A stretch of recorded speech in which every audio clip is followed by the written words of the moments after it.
ഓം ശ്രീ ഗുരുഭ്യോ നമ. അമ്മ റീയൂണിയൻ ആശ്രമത്തിൽ ചെന്ന സമയം അവിടെ ഒരു ഭക്തൻ സമ്മാനിച്ച ലവ് ബേഡ്സിന്റെ കൂടുണ്ടായിരുന്നു. നിറയെ കിളികൾ. ആശ്രമ ചുമതലയുള്ള സ്വാമിജി ആ കൂട് അമ്മയെ കാണിച്ചു. അമ്മയ്ക്ക് അത് കണ്ട് വലിയ നൊമ്പരമായി.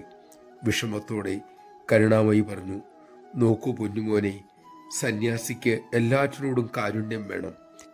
മനുഷ്യന്റെ കാര്യത്തിൽ മാത്രമല്ല, മറ്റെല്ലാ ജീവജാലങ്ങളുടെ വേദനയിലും സന്യാസിക്ക് നൊമ്പരമുണ്ടാകണം.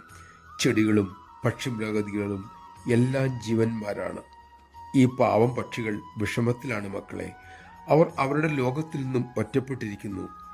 നാം അവരുടെ സ്വാതന്ത്ര്യം കളഞ്ഞിരിക്കുന്നു. അതവർക്ക് വളരെ വിലയേറിയതാണ് മോനെ. നമഃശിവായ.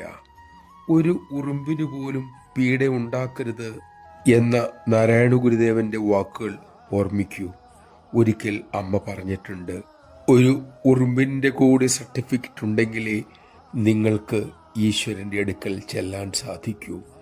ആരെയും നൊമ്പരപ്പെടുത്തുവാൻ നമുക്ക് യാതൊരു അധികാരവുമില്ല എന്നത് ഓർക്കുക.